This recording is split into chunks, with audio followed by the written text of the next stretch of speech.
જય માતાજી, જય ભવાની અને આજના રામનવમીના પર્વના નિમિત્તે સર્વે ભાઈઓને મારા જય શ્રી રામ. હું દિગ્વિજયસિંહ મહિડા, ગામ દેવાથી. આજે તમારી બધાની વચ્ચે આવવાનું કારણ એક જ હતું કે જે આપણો રાજપૂત સમાજ આજે જે ગ્રાઉન્ડ લેવલ પર જે આક્રોશ આપણે વ્યક્ત કરી રહ્યા છે એ આપણે બીજા સમાજના ગ્રાઉન્ડ લેવલ પર બીજા સમાજના આગેવાનો સુધી આપણે લઈ જઈએ તો એનાથી શું ઇફેક્ટ થવાની છે, આપણે એના વિશે આજે ચર્ચા કરવી છે અને એના વિશે તમારી સાથે વાતચીત કરવી છે.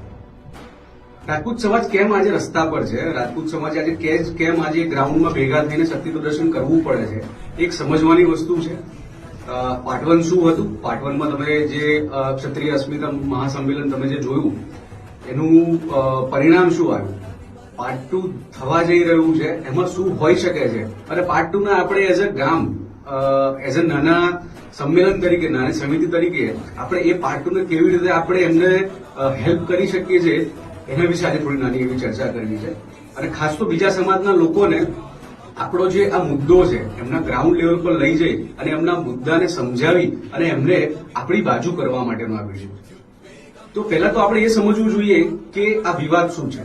આ વિવાદ આપણે જોવા જઈએ તો એક રોટી બેટીના વ્યવહારના શબ્દ પર અટકેલો છે.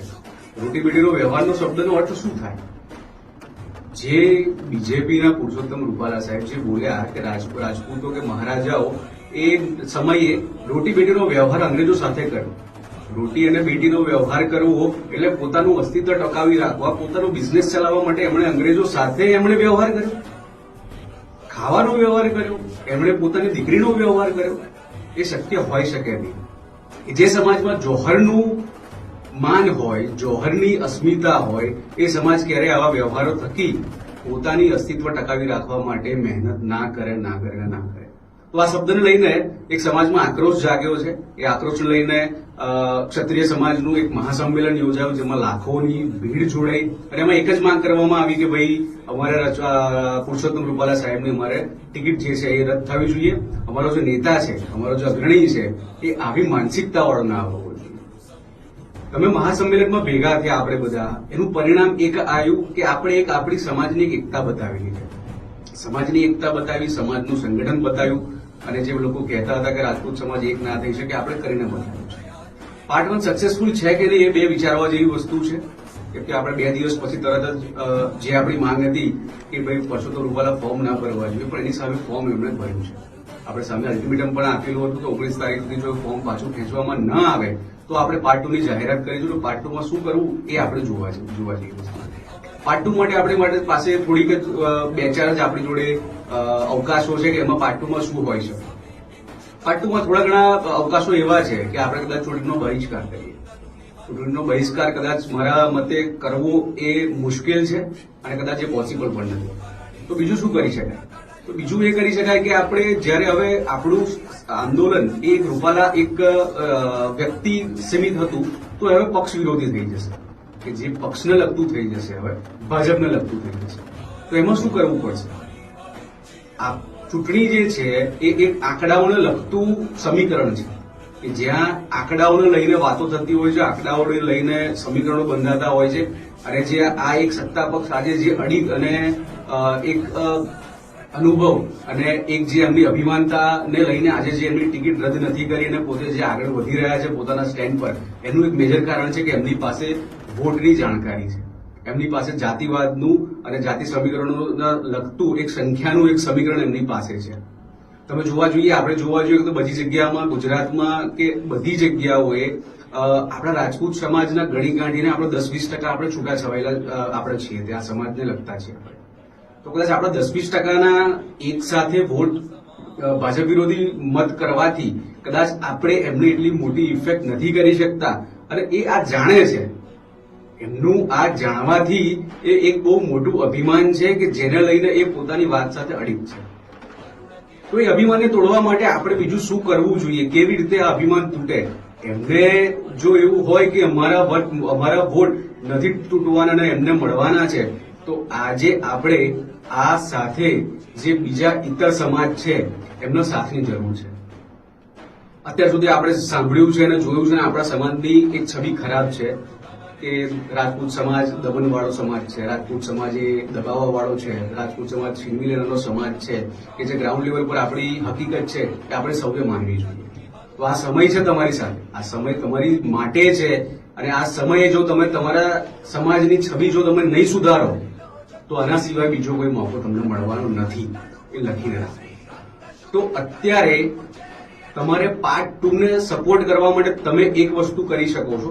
તમારા ગામના લેવલ પર, તમારા જે સમિતિઓ ગામ લેવલ પર બની છે એમાં તમે ટુકડા નાની ટીમો બનાવો.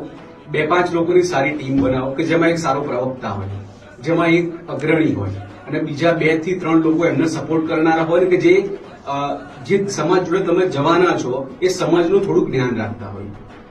એ ટીમને લઈને અલગ અલગ ટીમો તમે બનાવી અને તમારા ગામના જે ઇતર સમાજના લોકો છે એના સુધી પહોંચવાનો પ્રયાસ કરો.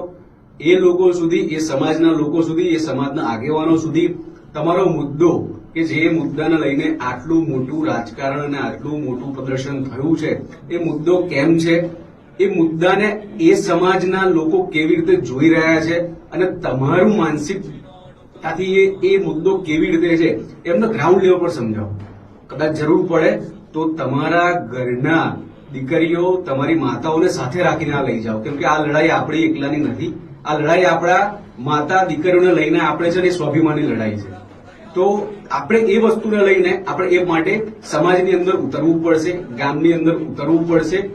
આપણે સમાજ એક કરી લીધો છે, હવે ગામ એક કરવાની વાતચીત છે. આ લોકોને વોટ તોડવાથી જ એમનો અહંકાર તૂટી શકે એવો છે, તો આપણે એ જ કરવું જોઈએ. કદાચ એવું થાય કે બધા સમાજે ભેગા થઈ અને જો એક જ દિશામાં કામ કરવામાં આવે તો કદાચ આપણે સફળ થઈ શકીએ એમ છે આમાં. તો આ વિશે અને આ મુદ્દાને લઈને ગામના અગ્રણીઓને અને સમાજના અગ્રણીઓએ વિચારવું જોઈએ. અને એક યજુર્વેદનો એક શ્લોક યાદ આવે છે અત્યારે કે આપણે તમને જણાવું, સમાની વ આકૃતિ સમાની હૃદયાની વહ સમાનમસ્તુ વો મનો યથા વહ સુસહાસતી.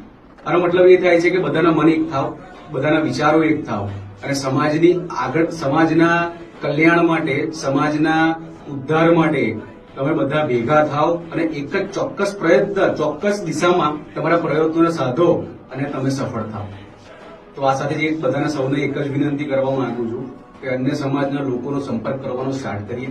કેવી રીતે કરવું, શું કરવું, એ 19 તારીખે આપણને જ્યારે સંકલન સમિતિ આપણને જ્યારે માહિતી આપે એ પહેલા આપણે આપણી ટીમો તૈયાર કરી રાખીએ. એ ટીમો તૈયાર હોય તો આપણે 19 તારીખે જેવું અનાઉન્સમેન્ટ થાય કે જેવી રણનીતિ તૈયાર થાય એ સાથે આપણે ડાયરેક્ટ જ આપણે મેદાનમાં ઉતરવા માટે આપણી જોડે ટાઈમ હોય. આપણે 2 દિવસ બગાડવા માટે આપણે કદાચ ના કરીએ, 2 દિવસ રાહ ના જોઈએ. સંકલન સમિતિ પાસે આ 2 જ અવકાશ છે. આ 2 અવકાશને લગતા આપણા પૂરા પ્રયત્નો કરી રાખીએ અને આપણી ટીમો તૈયાર કરી રાખીએ. અને જ્યારે ગ્રાઉન્ડ લેવલ પર સારા વક્તાઓને આપણે તૈયાર કરી રાખીએ કે જે ગ્રાઉન્ડ લેવલ પર જઈ બીજા સમાજને આપણા સમાજ માટે આકર્ષણ કરી શકે, એમને સમજાવી શકે, એમને ઇમોશનલી આપણી બાજુ કરી શકે અને આપણે એમની સાથે આપણે ભેગા કરવું છે. તો બસ આ જ છે આજનું મારું એક મંતવ્ય, મારું જે સૂચન કહેવાય કે જે પછી મારી પોતાની વિચારસરણી છે એ આ પ્રમાણે છે. તો તમારે બધાની વચ્ચે મૂકું છું આ વિચારસરણી. તો તમારે બધાએ સપોર્ટ કરવાનો છે આ વાતે અને તમારે બધા સમાજને સાથે લઈ અને આપણે આ આંદોલનને પૂરું પાડવાનું છે. જય